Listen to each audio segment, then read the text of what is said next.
Masayang ibinahagi ni Donnie Pangilinan ang kanyang bagong favorite number sa jersey. Sabi pa nga niya ay dati ay talagang number 15 at ngayon talagang number 10 na. Siya ang naging pambato ng Pilipinas sa NBA Celebrity sa Macau. At sabi nga niya sa kanyang caption, what a dream. Talagang dream niyang makalaban at makalaro ang kanyang iniidolo. Talagang kitang-kita na napaka-enjoy niyang naglalaro.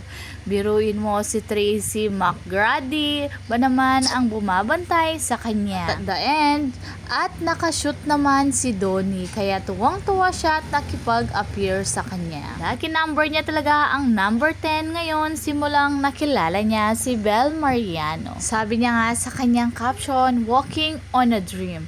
Side quiz Macau for a day. An absolute privilege playing and having fun with the legends. Pang-international na talaga ang Don Bell. Sabi nga ng mga basher, banu daw maglaro sa basketball si Donnie.